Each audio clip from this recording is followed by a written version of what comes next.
uma vez, boa noite, igreja. Que a graça e que a paz de Cristo estejam com todos.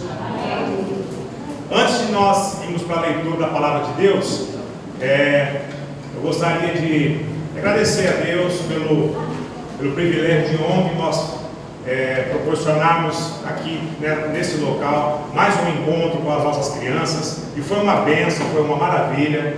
Nos divertimos bastante e aprendemos muito acerca da vontade de Deus para nossas vidas.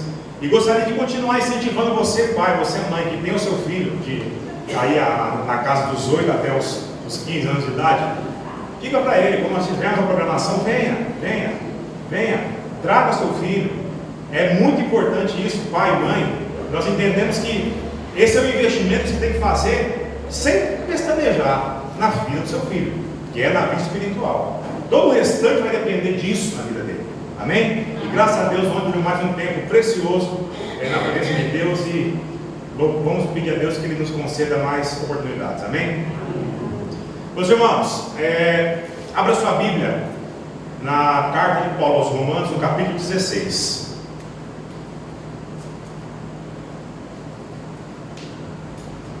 Romanos, capítulo 16, dos versos 17 ao 19.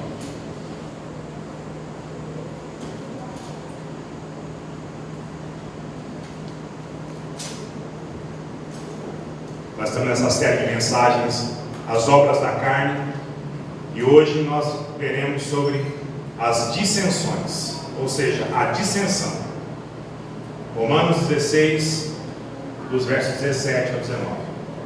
Diz assim a palavra de Deus: Irmãos, exorto-vos que tenhais cuidado com os que causam divisões e colocam obstáculos ao ensino que aprendestes. Afastai-vos deles, porque eles não servem a Cristo, nosso Senhor, mas a seus próprios interesses, e enganam o coração dos inocentes com palavras doces e lisonjas. Pois a vossa obediência é conhecida por todos. Portanto, alegro-me em vós, e quero que sejais sábios em relação ao bem, mas puros em relação ao mal. Até aqui. Abaixe sua cabeça, glória a Deus. Senhor, nesse momento, Pai, estamos mais uma vez diante da Tua palavra. Clamamos, Deus, a ação do Teu Santo Espírito. Abra nosso coração e entendimento, Deus, para que nós possamos compreender as verdades contidas aqui. E mude, Pai, o nosso interior, o nosso caráter, para que nós possamos refletir Cristo Jesus em tudo o que fizermos, agirmos e pensarmos, enquanto nós caminhamos rumo à glória do Senhor. Obrigado, Pai, por esse privilégio. Essa oração que fazemos, Deus, não é nos nossos méritos, de forma alguma, mas é de Cristo Jesus. Amém. Meus irmãos, domingo passado, nós iniciamos essa nova série de mensagem chamada As Obras da Carne, onde nós estaremos, domingo após domingo, aprendendo com a palavra de Deus sobre as nossas ações, os nossos comportamentos, tudo aquilo que nós pensamos, agimos e fazemos, que não vai de encontro às Escrituras, ou seja, não vai de encontro, que desagrada profundamente ao Senhor, profundamente a Deus. E nós iniciamos domingo passado falando sobre um assunto que vem causando profundos danos em relacionamento entre pessoas, interpessoais, dentro da igreja de Cristo, seja em namoro, casamento, pai, filho, avô e neto, vida profissional, até na nossa vida como igreja, a vida eclesiástica, que é o ciúmes. Os ciúmes. Ciúmes desmedido, ciúmes desproposital, ciúmes que não tem nada a ver com o zelo que Deus sente pelos seus filhos, mas o sentimento de posse, o sentimento de privação que aprisiona, que adoece, que gera ira, raiva, ações totalmente impensadas, evidenciando o quê? Uma total falta de domínio próprio da pessoa. E hoje falaremos acerca desse outro assunto, que também está presente na minha e na sua vida, na vida das famílias, nos relacionamentos interpessoais, na vida da própria igreja de Cristo, que são as dissensões. Mas você sabe o que significa dissensão? Olha o que o nosso vocabulário diz: falta de concordância a respeito de algo, divergência, discrepância, estado de litígio, desavença, conflito e disputa. É isso que significa dissensão no nosso vocabulário. As dissensões ou divisões dentro da igreja, meus irmãos, é obra da carne. O apóstolo Paulo também afirma isso na sua carta aos Gálatas, no capítulo 5, depois você pode ler lá. Você estar em dissensão significa ter um comportamento contrário, um comportamento o quê? Adverso. Dividindo tudo dentro do corpo de Cristo. É estar à parte, é não querer se unir. Meus irmãos, aí no mundo, o mundo ele vai dar algumas definições, e existem várias coisas que nos separam uns dos outros. Vamos lá. Partido político é uma coisa que separa. Time de futebol, quem torce para quem, também separa. Gosto musical divide pessoas, né? Religiões, as religiões também dividem pessoas. Isso, de certo modo, vem dividindo pessoas, dividindo família, dividindo povos pelo mundo inteiro. O não concordar com algo, por questões talvez de, sei lá, gosto pessoal ou uma aptidão da pessoa, forma de você pensar sobre algo que excede o próprio Evangelho, isso de certa forma é o que? Normal. É normal na minha e na sua vida. Dá um exemplo aqui. Eu não concordo com algo por questões, sei lá, de gosto. Então, eu não concordo com a nova cor que irão pintar a igreja por dentro. Era clarinho, era esse tom de beijinho aí, e agora a igreja definiu que vai ser preto tudo. Preto. Eu não gosto da cor preta em parede, prefiro cor mais clara. Ok, é válido, isso é válido. Eu não concordo, deixa eu ver, com o que será servido no encontro de casais que nós faremos em breve. Será servido salgadinho, refrigerante, mas eu acho que o jantar para casais, o que é mais apropriado seria uma coisa melhor, né? Ok, isso aí é válido. Estão entendendo? Isso é válido.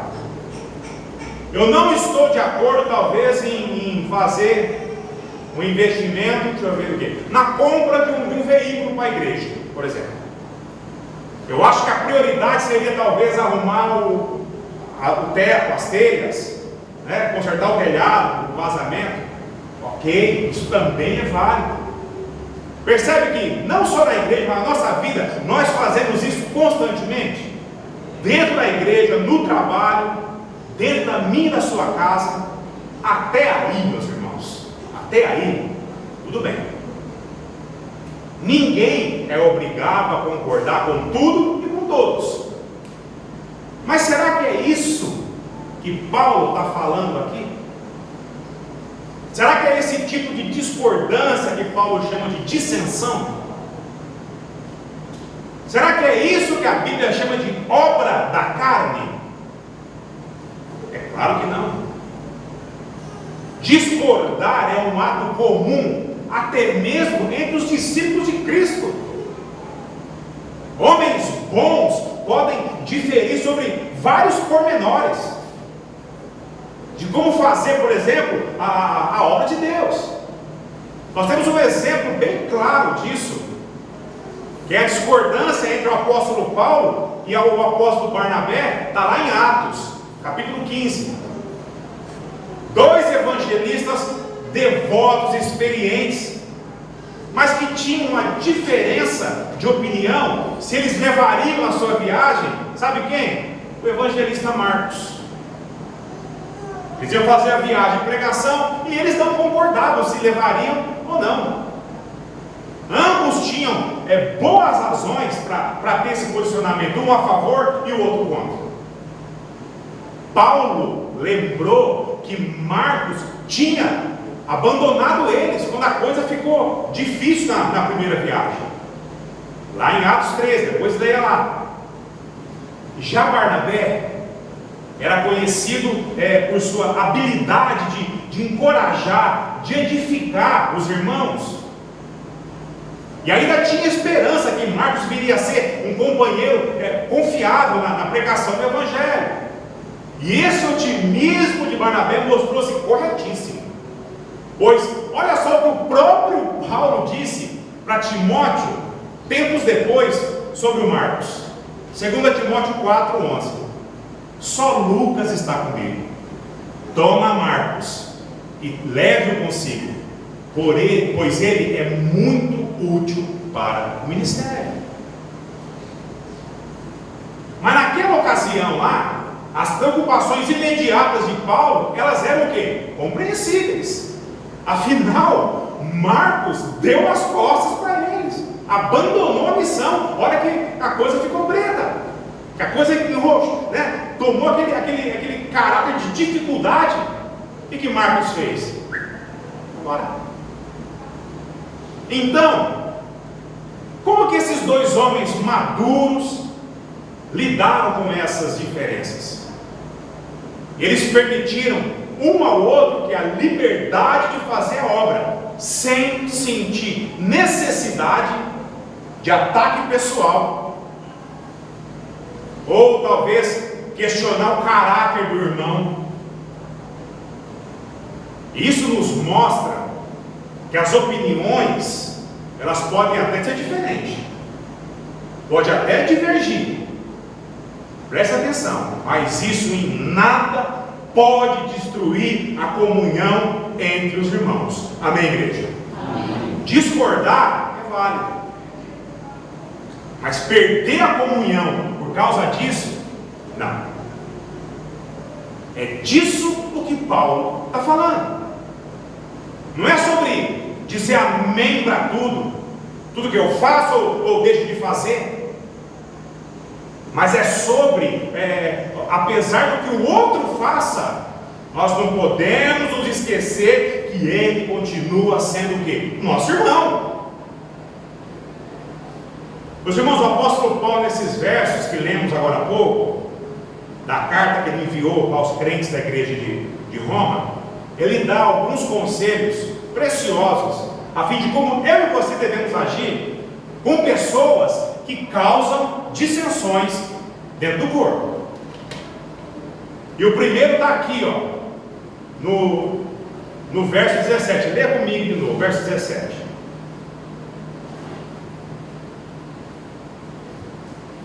Irmãos, exorto-vos que tenhais cuidado com os que causam divisões e colocam obstáculos ao ensino que aprendestes. Afastai-vos deles. Meus irmãos, aqui nós podemos notar duas coisas bem claras que Paulo instrui a igreja a fazer. Vamos lá. Primeiro, tenhais cuidado. Tenhais cuidado, ou seja, tenha cuidado. Meus irmãos, vimos que nós podemos discordar de coisas simples, de coisas corriqueiras dentro do corpo de Cristo, dentro da igreja do Senhor. Mas nós não podemos deixar de amar o outro, de amar o irmão, de amar o próximo, em virtude disso. E o problema está justamente nas atitudes daquelas pessoas que não entenderam esse princípio aqui. Não concordar não é uma coisa ruim. Agora, passar sobre o princípio de Deus é totalmente diferente, é uma outra coisa. Vamos lá. Não concordei com o Ari ele prefere tocar violão ao invés de teclado no louvor. Nós sabemos que o Ari toca muito bem violão, mas eu quero que o Ari toque teclado. E o Ari falou, não, eu quero tocar violão. Então o que eu faço? No grupinho nosso do louvor, eu começo a descer o pau no Ari. Começo a falar um monte do Ari. A fim do quê? De fazer com que o grupo fique da onde? Ao lado. E contra ele. Aí não, né, irmãos? Aí não. Isso é pecado. Aí o Ari vai, descobre e vem tirar satisfação, óbvio, comigo. Perguntar, irmão, o que você fez? Irmão, e orgulhoso do jeito que a gente é, o que você acha que vai acontecer? Vamos lá. O que você acha que vai acontecer quando você é confrontado dessa maneira? Meus irmãos, é confusão na certa. Discussão, raiva, ira. Irmão contra irmão. Quando a pessoa ela é confrontada pelo erro, e apesar de toda a tentativa dos irmãos, é que ele reconheça, mas ele não quer fazer isso. Ele não quer. Ele prefere ficar alicerçado no orgulho dele. Olha como é que Paulo se refere aqui, ó. Tenhais cuidado com os que causam divisões e colocam obstáculos ao ensino que aprendestes. Na continuação do verso, vem a segunda atitude que devemos tomar com aqueles que não querem de forma alguma andar conforme a palavra de Deus. Final do verso 17. Leia comigo. Afastai-vos deles. Meus irmãos, diz para mim, por que nós devemos nos afastar das pessoas com esse tipo de comportamento dentro da igreja? Parece até estranho, né? Nossa, afastá-la dentro da igreja, não tem que afastar do outro? Leia comigo o verso 18, acompanhe comigo. Porque eles não servem a Cristo, nosso Senhor, mas a seus próprios interesses, e enganam o coração dos inocentes com palavras doces e lisonjas. Meus irmãos, Paulo usa uma palavra muito dura aqui. São palavras duras, mas necessárias. Uma coisa é fato: se você não serve a Cristo, você vai servir o seu interesse. Pode acreditar. Não tenha ilusões com relação a isso. Ou o Evangelho muda tudo na sua vida, ou ele não muda nada. Evangelho de Cristo, puro, simples, ou é tudo ou é nada. Não é mais ou menos. Não existe Evangelho mais ou menos. Pode até levar o tempo que for, mas se for de Deus, Cristo mudará tudo na sua vida. Amém, irmãos? Mas crente com um pé na igreja e pé no mundo, sabe o que significa? 2 pés no mundo. Não se engane. E eu louvo muito a Deus pela vida dessa igreja, pois Deus vem trabalhando muito, mas muito na vida dos servos que se encontram aqui. Algum tempo atrás, por conta de pontos de vista diferentes, opiniões diferentes, num dia de festa, de alegria na nossa igreja, 2 pessoas amadíssimas quase se pegaram. Nossa, foi um momento de tensão, foi um momento de adrenalina lá no alto, e tinha tudo para que elas se odiassem depois disso. Meus irmãos, vocês não têm ideia de como que foi a coisa, tamanha gravidade do confronto que eles tiveram. Mas no mesmo dia, enquanto a palavra de Deus era ministrada, enquanto trazia à nossa mente o que Cristo fez naquela cruz por nós, o coração dessas 2 pessoas foram se quebrantando, foram se humilhando, independente de quem errou. O que fizeram? Pediram perdão uma a outra, e no culto seguinte já estavam agindo com a outra como se nada houvera acontecido. Sabe o que o mundo diz a respeito disso? Sabe como é que o mundo chama isso? Hipocrisia. Hipocrisia. Sabe, não, jamais. Elas estão aí fingindo que uma gosta da outra. Isso é a coisa mais hipócrita que tem. Isso é a leitura que o mundo faz. Por quê? Porque lá eles estão acostumados a isso. E sabe o que Deus diz sobre esse comportamento? Amor ao próximo. Amor ao próximo. Ou o Evangelho muda tudo, ou ele não muda nada. Amém, irmãos? Isso é muito importante. Nenhuma das duas pessoas, elas buscaram o quê? O seu próprio interesse. Nenhuma delas ficou com raiva da outra. Nenhuma delas usou palavras doces, lisonjas, ao se referir talvez com ironia sobre a outra pessoa. Isso acontece, né? Muito. Não, que paz, irmão. A pessoa que foi ofendida, não, irmão, fica em paz, perdoa você. A pessoa dá as costas, poxa, fulano, beltrano, ciclano, e você começa, sabe, palavrinhas doces, lisonjas, mas dando aquela apimentada, aquela alfinetada, para o irmão ficar ruim na fita.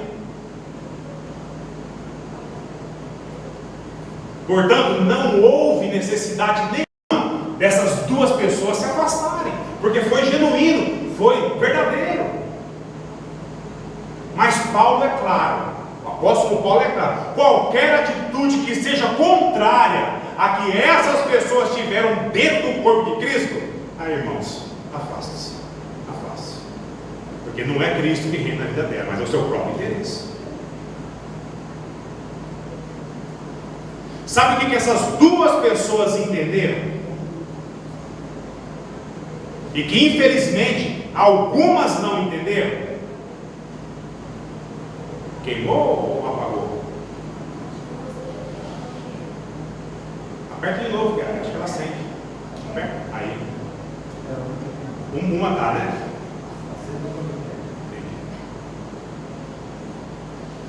Essas duas pessoas entenderam que, infelizmente, algumas não entenderam. Elas entenderam, mas algumas pessoas não compreendem isso. Por mais que você olhe, por mais que você explique. E sabe o que elas entenderam? Lê comigo o verso 19, acompanha comigo. Pois a vossa obediência é conhecida por todos. Portanto, alegro-me em vós e quero que sejais sábios com relação ao bem, mas puros em relação ao mal. Deixa eu fazer uma pergunta. Será que a minha e a sua obediência, ela é tanta, ao ponto de ser conhecida por todo mundo? Será que a nossa vida de obediência a Deus, ela é tão perceptível assim, que todo mundo quando olha fala, não, esse realmente obedece a Deus?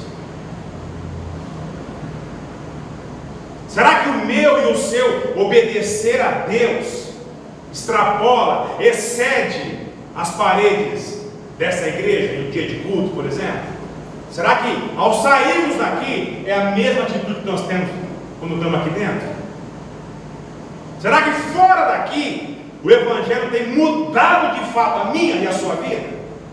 A minha e a sua postura? O meu e o seu comportamento? O meu e o seu caráter? Ao ponto de ser conhecido por todo mundo aí fora? Não. Esse é servo obediente a Deus. Faça essa pergunta a você mesmo. Ah, pastor, eu também. Se porventura acontecesse algo entre eu e o outro irmão, ou entre eu e a outra irmã, conforme o senhor citou agora há pouco aí, eu também agiria assim da mesma maneira, pode ter certeza disso. Eu sou um servo, mas servo obediente a Deus. Deus falou, está falado. Eu posso até me irar com meu irmão, mas pecar contra ele jamais. Muito bom, irmão. Muito bom, louvar-se a Deus por isso. Mas a pergunta aqui é se do lado de fora do reino, do lado de fora da igreja, você age assim também? Ou só é para obedecer a Deus com quem faz parte da igreja? Será que é isso? Será? Analisa aí, pensa aí, você mesmo. Será que nós somos obedientes a Deus no nosso trabalho? Sabe aquela pessoa que do nada começa a subir no trabalho? A passar a ocupar cargo que você sonhou a vida inteira para você?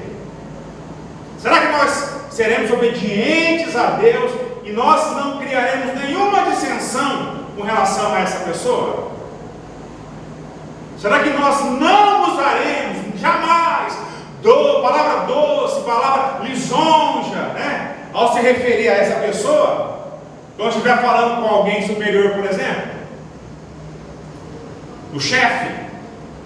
Será que a gente jamais faremos isso? Ou será que a gente vai ficar esperando um descuido dele sequer, para instaurar na cabeça do chefe a dúvida sobre o que? A capacidade dele. Não, o crente não faz isso. O crente não faz isso, amém, igreja? Um crente, ele vai se esforçar ao máximo na sua função dentro da empresa, e se for reconhecido pelo seu bom trabalho, seria porque Deus está honrando.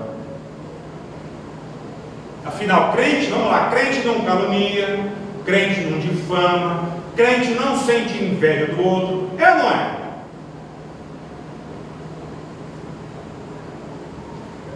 Agora, irmão, se de fato você não age dessa maneira, não provoca dissensões, não usa de maledicência com relação ao outro, não guarda rancor, não guarda raiva, ira, pela diferença que você tem com a outra pessoa, olha o que Paulo diz na continuação do verso 19.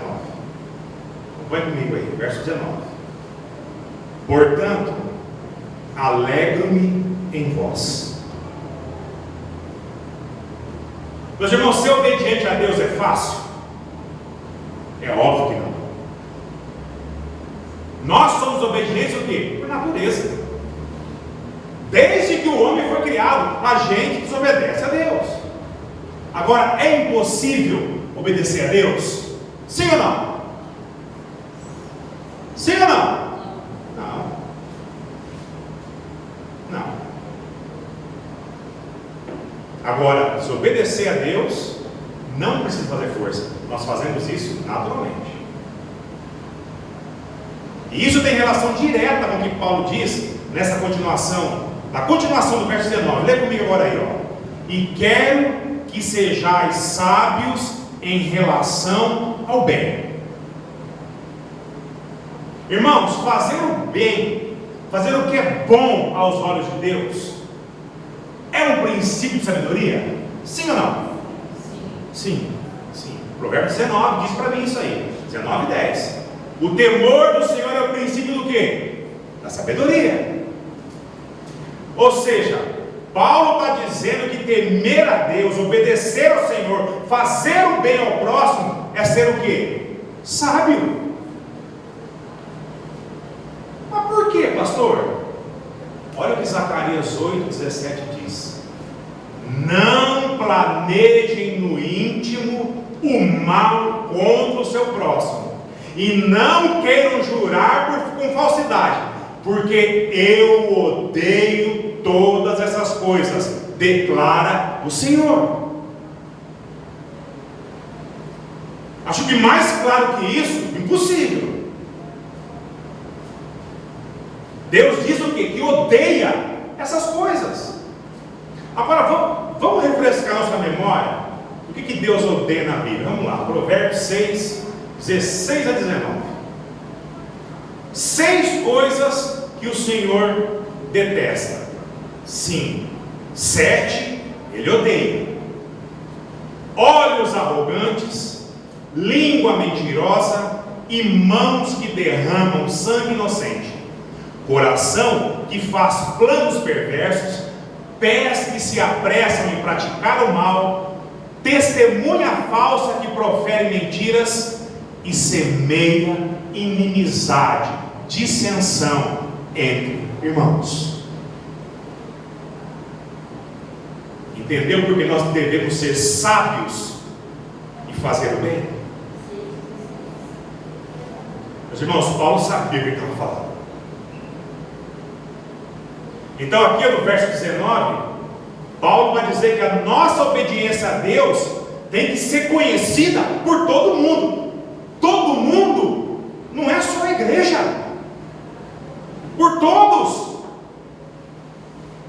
E depois ele vai dizer que se alegra com os que agem assim. Depois ele vai dizer para ter sabedoria e fazer o bem. E agora ele diz como devemos ser em relação à maldade. Lê comigo o final do verso 19.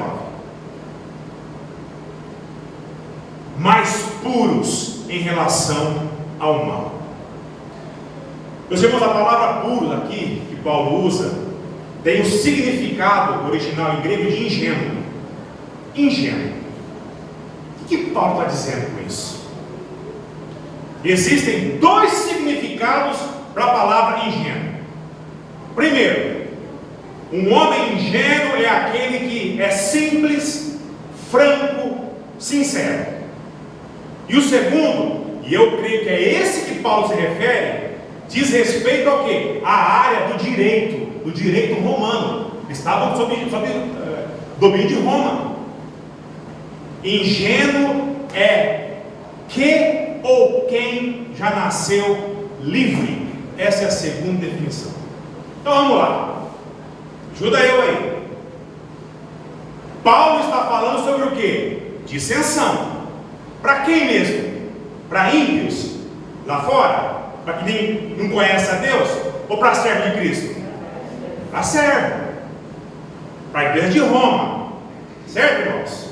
E se Paulo fala para os crentes da igreja de Roma, isso significa que esses irmãos foram o quê? Batizados em nome do Pai, do Filho, do Espírito Santo, assim como eu e você, certo?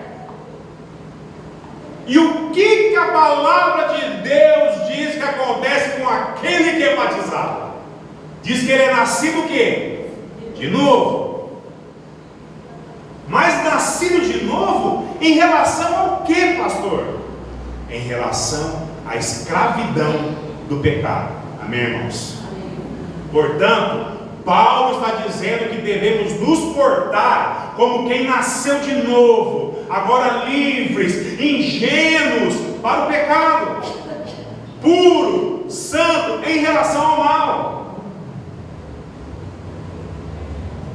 O mal, o pecado, já foi justificado na cruz por Cristo. Agora eu e você somos o quê? Nascidos de novo.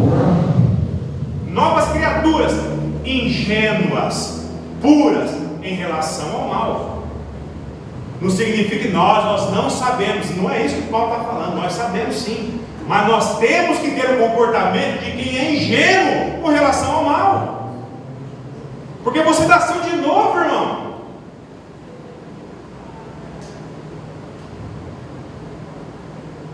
Sabe? Ingênuo em relação de promover dissensão com o outro. Ingênuo em promover dissensão contra o seu irmão, contra o próximo. Meus irmãos, Deus odeia a dissensão, dentro e fora da igreja. Ele odeia irmão que fica contra irmão e colocando irmão contra irmão. Não só aqui dentro, mas em qualquer outro lugar. Você, cristão, crente em Cristo, tem que ser conhecido como apaziguador de contenda, não promotor de dissensão, discussão, desentendimento. Amém, irmãos? Não é isso que Deus espera de mim e de você. Sabe, cristão, aqueles cristãos que não pode ver uma situação Ele tem que estar no meio, ele tem que falar, ele tem que expor a sua vida. Meus irmãos, isso é orgulho, isso é pecado. Tá, pastor, tá bom. Então, como é que nós devemos fazer em situações de dissensão dentro da igreja? Como resolver as divisões, as dissensões causadas dentro do corpo de Cristo? Primeiro, preste atenção. Primeiro, buscar sempre o acordo, mesmo que isso lhe custe o seu direito. 1 Coríntios 10, presta atenção. Irmãos, rogo-vos em nome do nosso Senhor Jesus Cristo, que entreis em acordo quando discutirdes, e não haja divisão entre vós. Pelo contrário, sejais unidos no mesmo pensamento e no mesmo parecer. O apóstolo Paulo aqui, já no início da sua carta aos Coríntios, pede com insistência à igreja para que eles se unem, para que cheguem num acordo, num respeito mútuo às questões que tinham problemas na igreja. Meus irmãos, a igreja de Corinto tinha problema de divisão devido a divergências com a própria liderança, razões culturais, questões morais, causas judiciais, problema de relacionamento, influência de religiosidade pagã lá de fora, questão de costume, cargos e ministérios dentro da igreja estavam no problema, até sobre dons espirituais. Aquela igreja agia na carne. Fica muito claro que o propósito de Paulo com essa carta aos Coríntios era tirar as dúvidas e apaziguar a situação lá. Ou seja, Paulo é impressionante. Paulo ensina ao mesmo tempo que ele age conforme o que está ensinando. Não tem dois pesos, duas medidas. É igual a gente em casa, né? Não, filho, piriri, pororó, não pode isso, não pode aquilo. E aí o filho das costas, você vai lá e faz exatamente o contrário que você ensinou o filho. Aí o filho olha para você e vai e faz de novo. Você vai repreender e fala: que é isso, pai? Você também faz. Que é isso, mãe? Você faz a mesma coisa que eu. E vem querer puxar minha orelha? Que moral que você tem para isso? E aí, irmãos? E aí?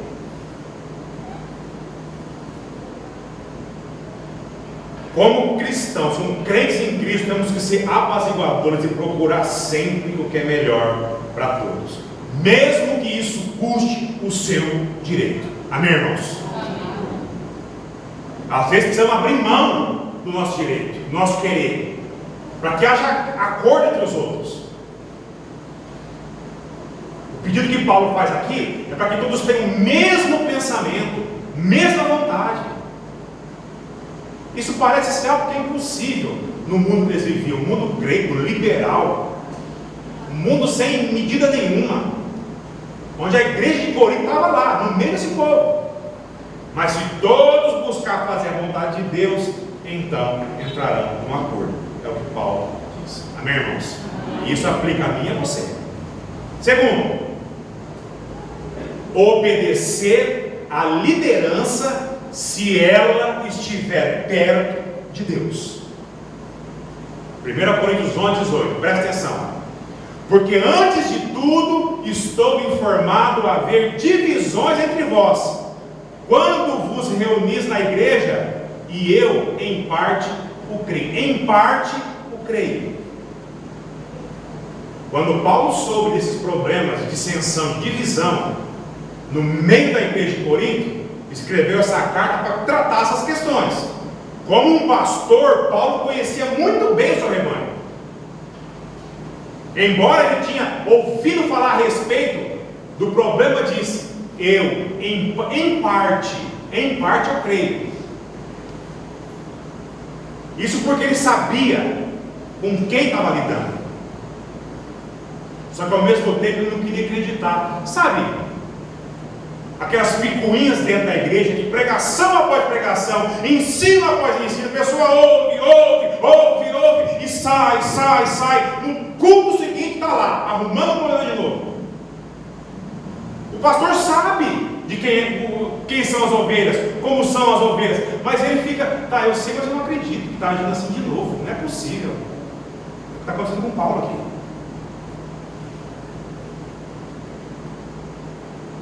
E eu, em parte eu creio. Mas ele tinha esperança que não é possível que está acontecendo. Apesar de tudo que já foi dito, Paulo pode ter agido com prudência aqui, afinal de contas, ele não estava lá. Foi uma carta, ele estava muito distante. Paulo interferiu com autoridade a favor da unidade entre os irmãos. Portanto, a liderança da igreja deve promover o vínculo entre os irmãos, entre as pessoas. Se toda a congregação estiver ao redor da liderança e a liderança perto de Deus, pode apostar, logo todo mundo estará unido, todo mundo, sem exceção. Meus irmãos, as pessoas precisam ser motivadas para juntos se mover em direção ao que você deseja alcançar. O que você deseja alcançar frequentando dia após dia, culto após culto, ano após ano, uma igreja? O que você deseja alcançar? Vamos lá. O que você acha que Cristo veio fazer? Ele veio mostrar o caminho até o Pai, sendo Ele o próprio caminho. Meus irmãos, a visão de liderança, a visão que uma liderança tem perto de Deus, ela deve ser divulgada para que todos possam ver a mesma coisa. E não acontecer divisão, ou seja, dois ou mais pontos de vista diferentes. Portanto, irmãos, você ser submisso, isso aqui é muito importante. Você ser submisso à liderança que Deus levantou na igreja, e isso através de você mesmo, porque como batista, é através da própria igreja, através do seu voto, através da sua concordância, é evitar dissensões e contendas dentro do corpo. Amém, irmãos? Amém. Nós como batistas, ninguém vai levantar, eu vou, não, você não vai, é Deus que vai determinar se você vai ou não. E sabe quem que Deus vai usar para isso? A própria igreja. Se a maioria da igreja falar não, pronto, nós entendemos que a vontade de Deus é soberana. Terceiro, busque sempre a união como prioridade. 1 Coríntios 12, 25, presta atenção. Para que não haja divisão no corpo, mas para que os membros tenham igual cuidado uns pelos outros. Você sabe qual que é a principal estratégia de Satanás para atrasar a obra da igreja, a obra de Deus? É desunião,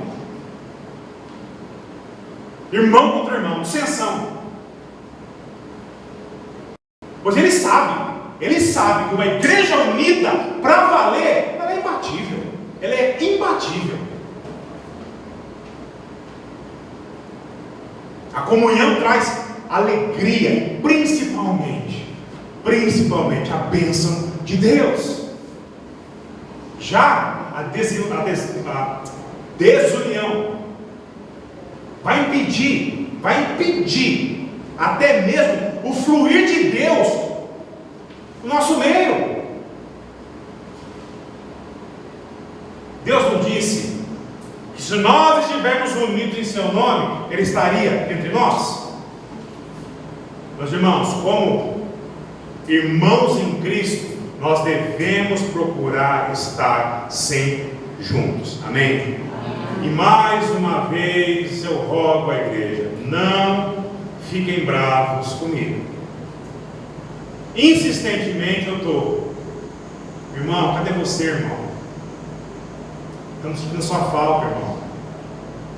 Irmão, está tudo bem? Vocês perceberam que a primeira coisa que eu pergunto é se está tudo bem? Porque de repente está acontecendo algo que eu não estou sabendo. O irmão sumiu da igreja, desapareceu. Minha função é essa, cuidar do rebanho. E aí, irmão, está tudo bem? Não fique bravo comigo. Isso é seu. Isso é seu. Eu fui levantado para esse lugar para trazer a mensagem de Deus, mas para cuidar, auxiliar cada um de vocês, assim como vocês também nos auxiliam. Isso é ser igreja, mútuo, sabe? Todo mundo pensando da mesma forma. Membros do corpo de Cristo não podem ficar separados, mas unidos, para cooperar a obra de Deus. A obra de Deus é feita por instrumentos, eu e você. Deus podia fazer assim, e resolver tudo, mas Ele nos deu esse privilégio, irmãos, de como igreja fazer a obra. A coisa mais importante na história da humanidade inteira está na minha e está na sua mão, irmão.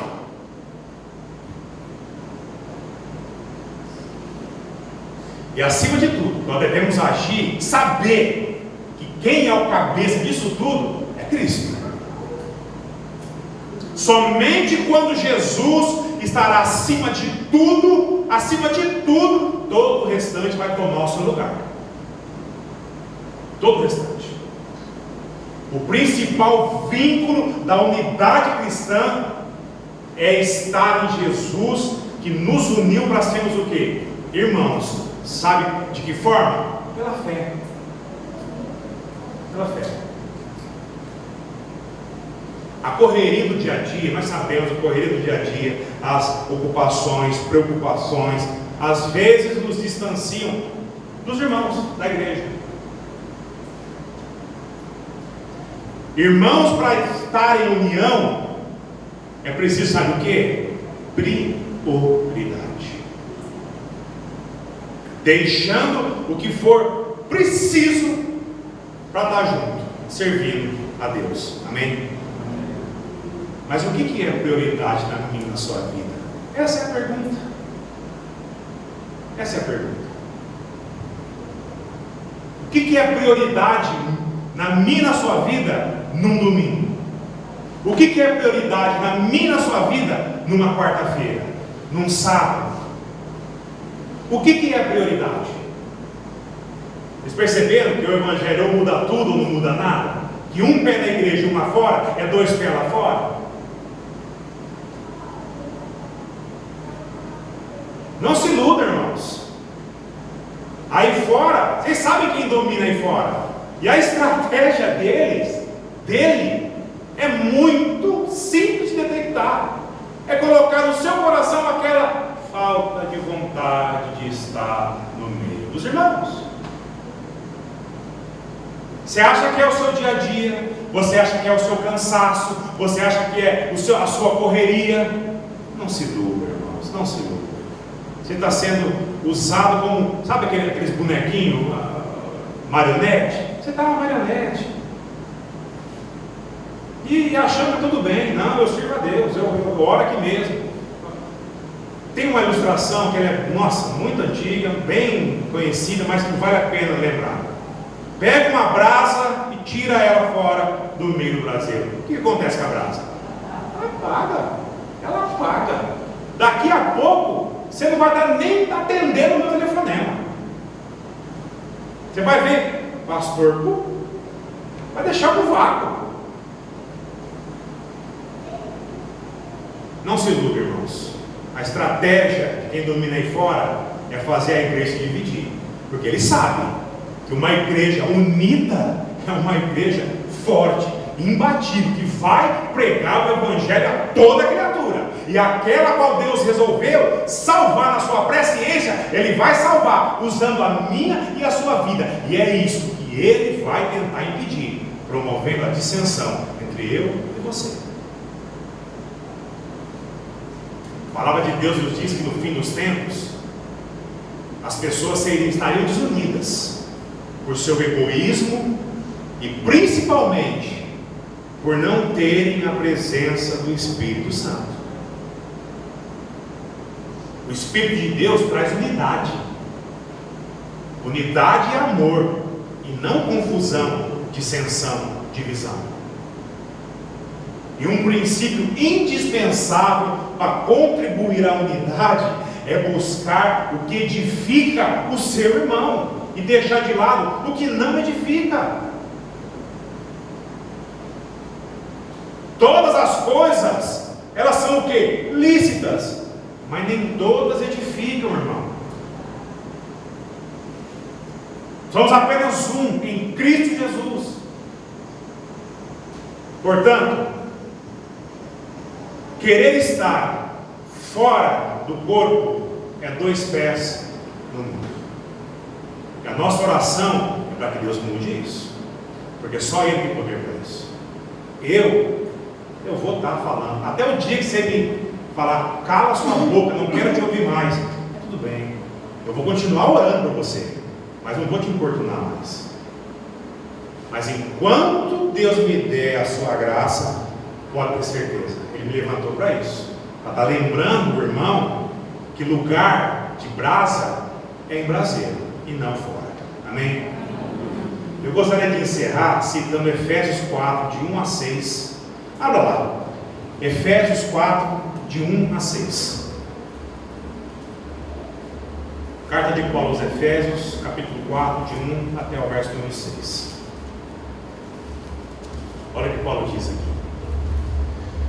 Portanto eu, prisioneiro no Senhor, peço-vos que andeis de modo digno para com o chamado que recebestes, com toda humildade e mansidão, com paciência, suportando-vos uns aos outros em amor, procurando cuidadosamente manter a unidade do Espírito no vínculo da paz.